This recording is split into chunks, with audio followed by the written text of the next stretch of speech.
At some point, the first crack in your identity appears when a thought arises that you did not choose. A quiet discomfort rises as you realize how often your mind speaks in voices that are not your own. The insight emerges that conditioning begins long before awareness develops and continues long after you believe you are thinking independently. A faint echo inside asks why familiar patterns feel rehearsed, as if repeated from an old script you never agreed to. If the thought is not yours, then who is actually moving your inner world when you breathe into that realization? There are moments when an invisible pull grips you the second you try to step outside the expectations that shaped you.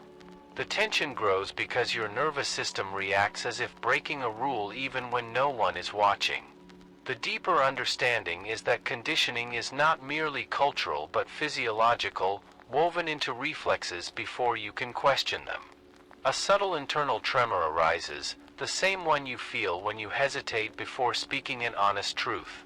If the body flinches before the mind understands, how much of your life has been lived on reflex instead of choice? In daily interactions, automatic behaviors reveal themselves, nodding in agreement, shrinking your voice to avoid disapproval, smiling when you mean no.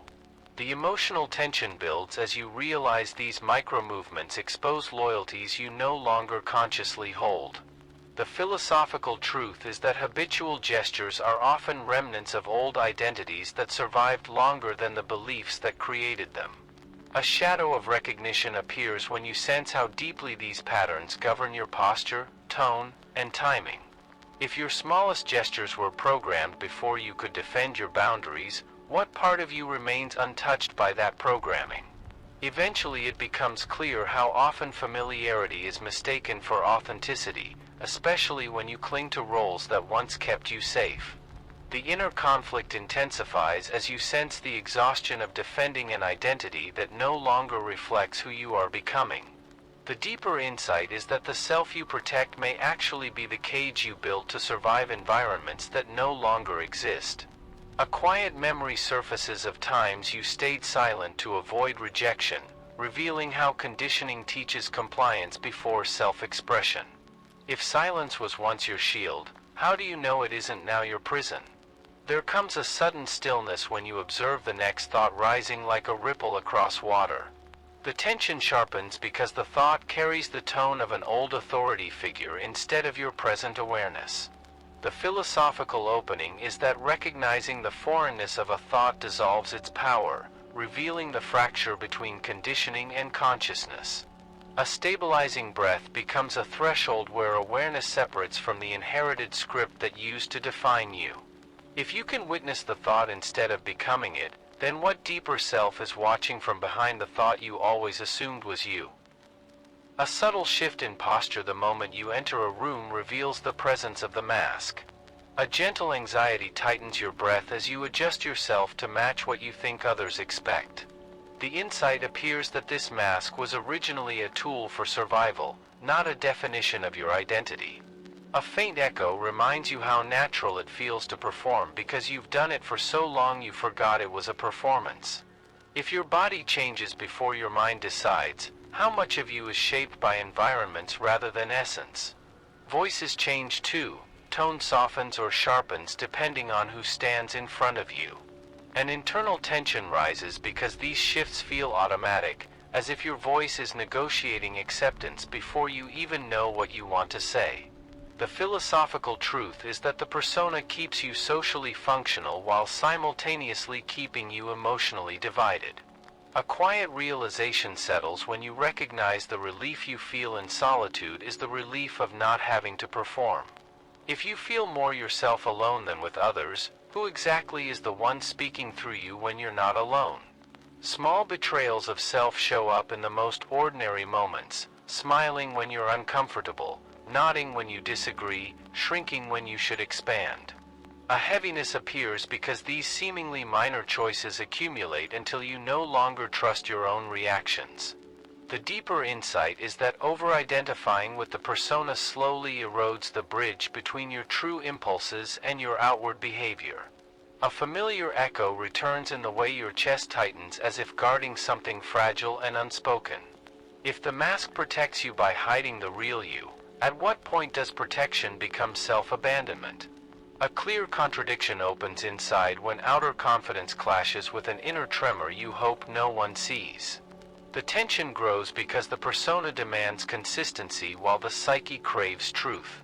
The realization forms that the mask becomes destructive not because it exists, but because you cling to it as if it is the only safe version of yourself. An internal whisper surfaces reminding you how exhausting it is to maintain an image that no longer matches your emotional reality. If you fear being seen without the mask, how can you ever be seen at all? Even imagining removing the mask, just for a moment, generates an uncanny quiet. Unease rises because it becomes unclear which reactions belong to your essence and which belong to the persona you've worn for years. The philosophical opening appears when you realize the persona isn't the enemy, it's the part of you that forgot it was only a layer, not a core.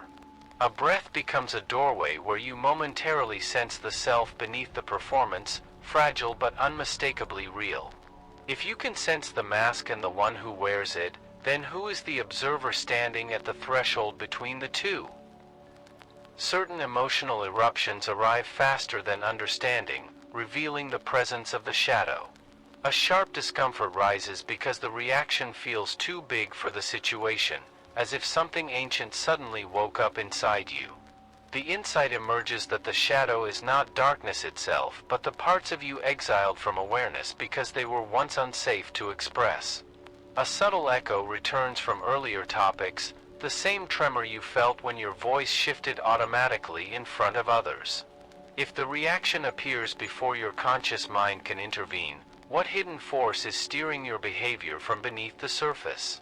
Patterns become obvious when specific people trigger you with uncanny precision. Attention follows because the intensity feels disproportionate, revealing a wound far older than the moment you're in. The philosophical understanding forms that projection is the shadow's primary language, using others as mirrors to reveal what you refuse to see in yourself. A quiet internal flicker appears when you realize how often you've tried to fix in others what actually originated within you. If the mirror keeps reflecting the same wound, how long can you avoid looking directly at the one holding the mirror? Some impulses are feared the most when you are tired, overwhelmed, or unguarded.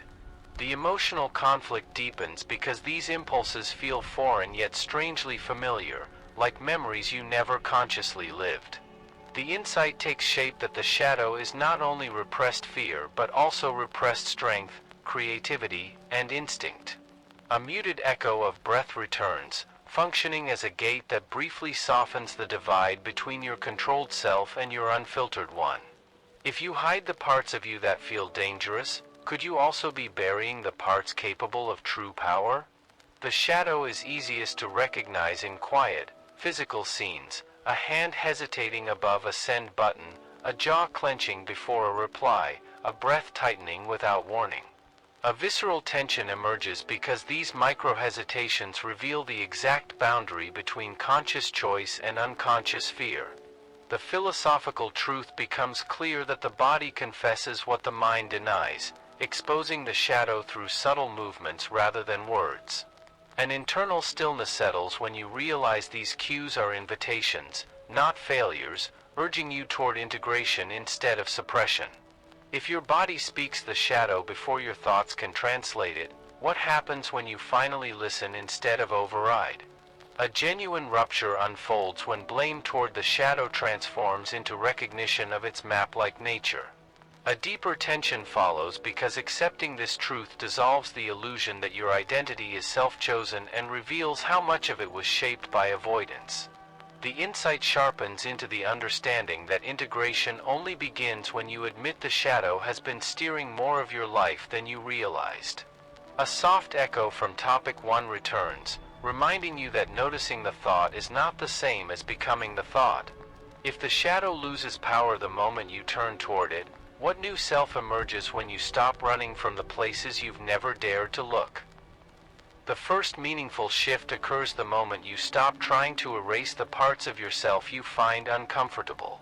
A quiet frustration rises because you were taught to fix, purify, and remove anything that feels dark or disruptive. The insight appears that the psyche doesn't evolve through subtraction but through bringing light into the places you've avoided. A stabilizing breath becomes a threshold where resistance softens just enough for awareness to enter. If you stop fighting the darkness inside you, what hidden intelligence begins to reveal itself?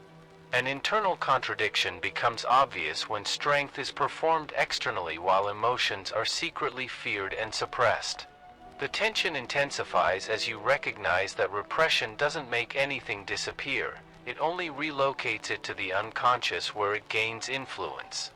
The understanding emerges that individuation is not self-improvement but self-inclusion, the art of reclaiming everything you abandoned. A familiar echo returns in your chest, the same tremor that surfaced when your mask slipped for a moment. If the parts you hide keep shaping your reactions, what opens when you welcome them instead? Subtle yet unmistakable moments expose the next layer, a surge of anger, sadness, or envy that you immediately try to rationalize away. A deeper tension follows because the emotional impulse arrives faster than your ability to manage it, revealing how alive the shadow still is. The philosophical truth unfolds that each suppressed emotion carries a message, a boundary, or a strength waiting to be integrated. A grounded pause settles in your body as you sense the importance of listening without judgment. If every unwelcome emotion contains a locked door, what happens when you stop resisting the key? Picture yourself sitting alone in a quiet room where the breath becomes your only anchor. A slow tension rises because the silence makes previously hidden parts of you audible again, like faint voices resurfacing from a long corridor. The realization ripens that silence is not empty but full, crowded with everything you've ignored, compressed, or postponed. A stillness expands inside you when you notice the shadow becoming less threatening the moment you stop running from it. If the act of sitting still reveals what you've been fleeing, why does avoidance feel safer than truth? If this is hitting close to home, take a second, like the video, subscribe, and stay with me. Over time, individuation begins to appear less like an achievement and more like a continuous unfolding. A subtle unease grows as you sense that this unfolding may require dismantling identities you've spent years protecting. The insight clarifies that integration is a lifelong dialogue with the parts of you that were silenced, misunderstood, or feared. A breath becomes a quiet opening through which forgotten strengths start to return, reshaping your sense of self from within. If integration is simply remembering who you were before you fragmented, what version of you is waiting beneath all the pieces you're finally willing to reclaim? The entrance of silence into any space often reveals an immediate discomfort. A restless tension rises because the absence of noise exposes thoughts you spend most of your day outrunning. The insight emerges that silence is not the enemy but the mirror, reflecting whatever you have refused to acknowledge. A faint echo returns from earlier topics, reminding you how the body reveals truth before the mind allows it. If quiet moments reveal more than constant activity, why does silence feel like a threat instead of a refuge? Modern habits expose themselves in the instant a hand reaches automatically for a phone the moment stillness appears. A pulse of anxiety follows because distraction has become a reflexive shield against internal awareness. The philosophical realization unfolds that endless stimulation isn't about entertainment but about escape from reflection, from responsibility, from your own inner world. A brief internal settling happens when you recognize this pattern not as failure but as conditioning. If you no longer hide behind constant input, what emotions surface from the space you've been trying to avoid? Unresolved feelings rarely disappear. They return in disguised forms: irritation, overthinking, compulsive decisions, or sudden exhaustion. A deeper tension emerges because these symptoms appear random, yet they reveal a mind struggling to outrun what lives in its depths. The insight crystallizes that suppression doesn't dissolve emotion, it only displaces it, forcing it to return through indirect channels. A subtle echo of breath appears, a cognitive gate reminding you that awareness begins the moment avoidance stops. If the emotion keeps returning in disguised forms, what happens when you meet it before it transforms? A familiar physical scene often exposes the truth, sitting at the edge of the bed at night, scrolling, pacing, or replaying conversations that won't let go. A visceral tension rises because the quiet of the night amplifies everything you tried to silence during the day.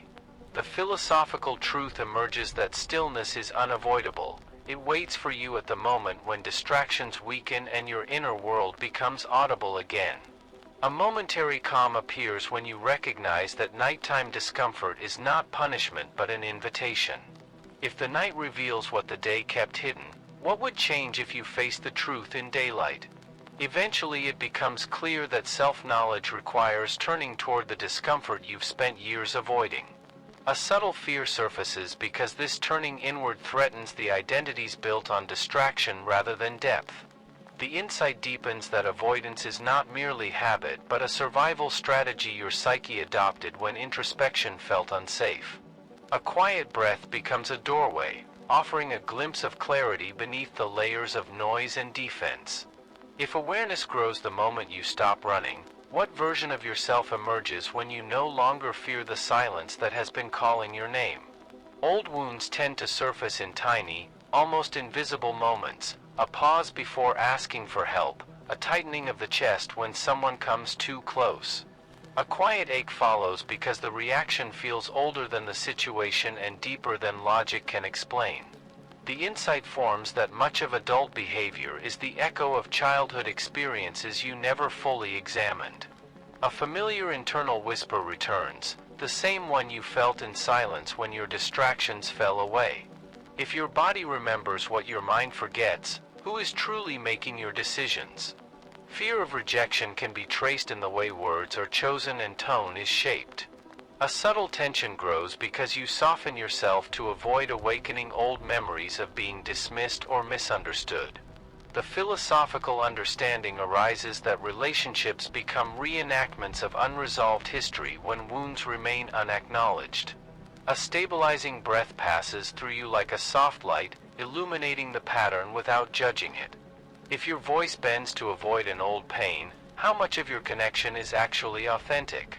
Opportunities often get avoided not because they are impossible, but because failure feels like exposure.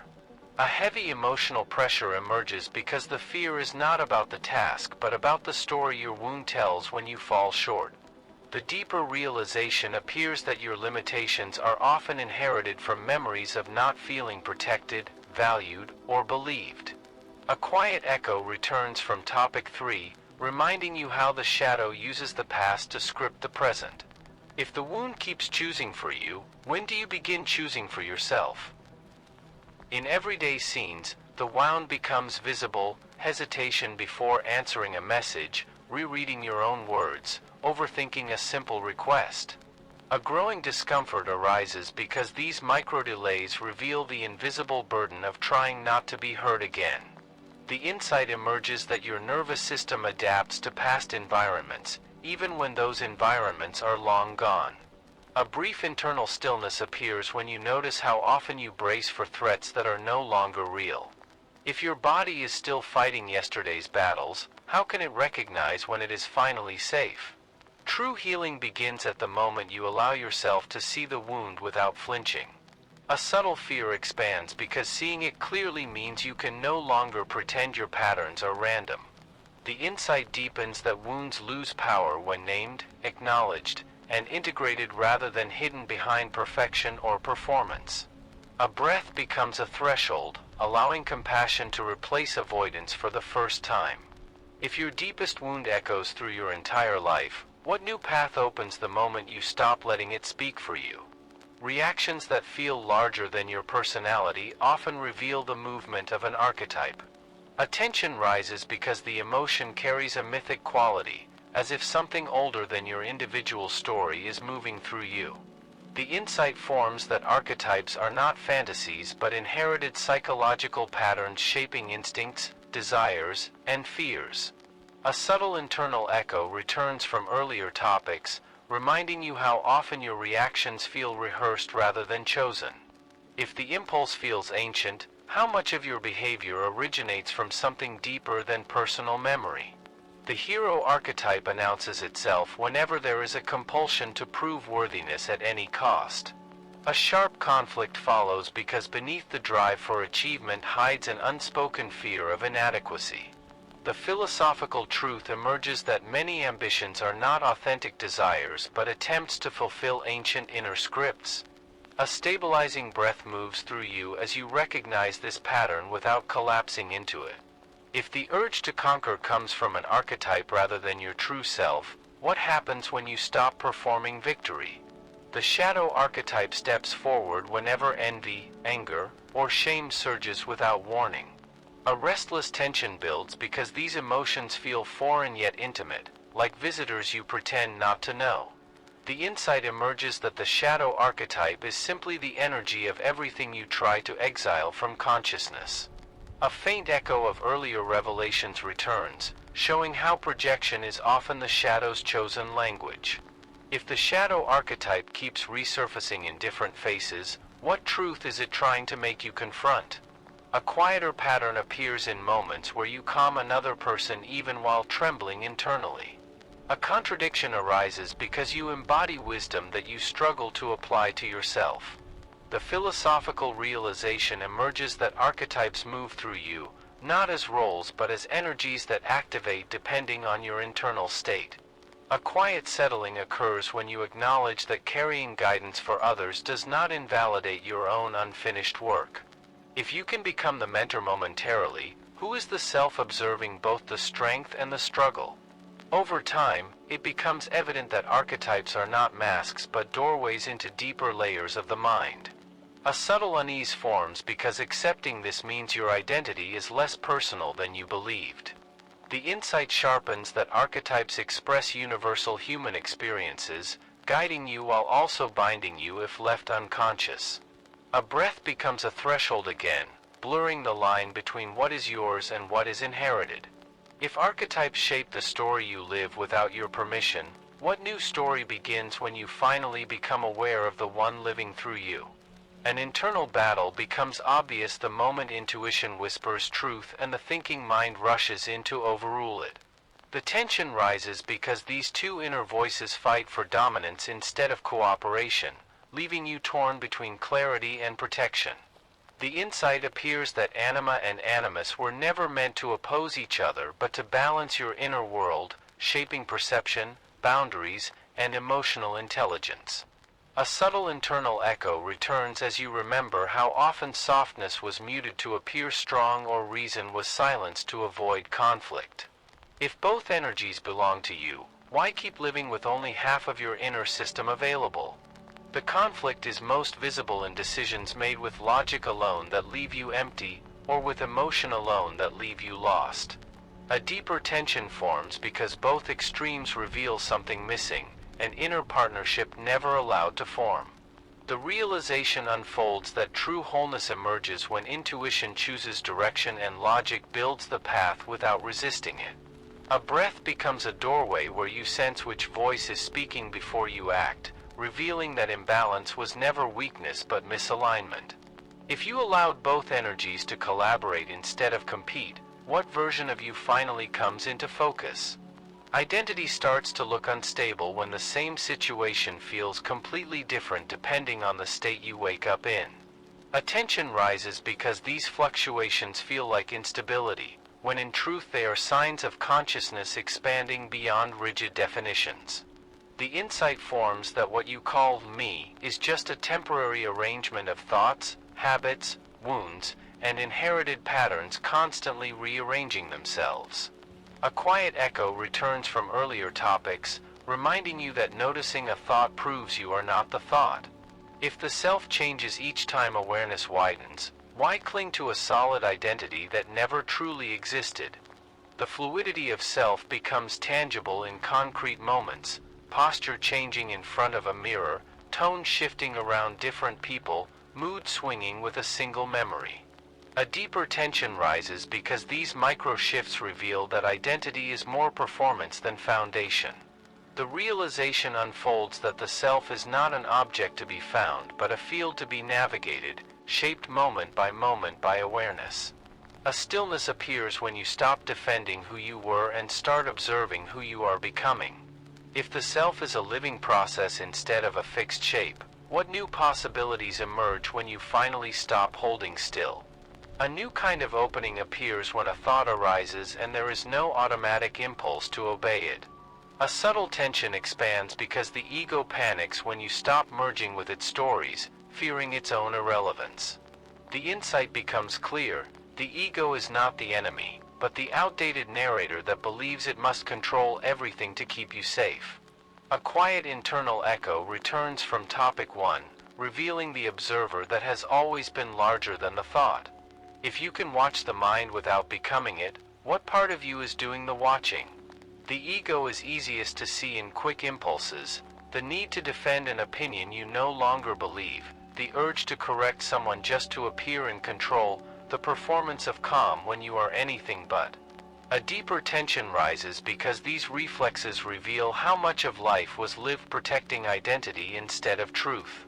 The realization forms that freedom begins in the small pauses, moments when you choose awareness over reaction and presence over performance. A breath becomes the doorway where the ego steps back and a deeper intelligence steps forward. If the ego no longer sits at the center of your identity, what new self emerges from the silence that follows? There comes a point where the self you defended for so long is revealed as a narrow doorway to a far larger awareness waiting behind it. A quiet courage rises because the moment you stop clinging to old identities, space opens for a version of you that is fluid, intuitive, balanced, and free. Every silence becomes a teacher, every shadow becomes a guide, and every thought becomes an opportunity to choose presence instead of repetition. And if you stop running from who you've been and start listening to who you're becoming, what unfolds when the deeper you finally steps forward?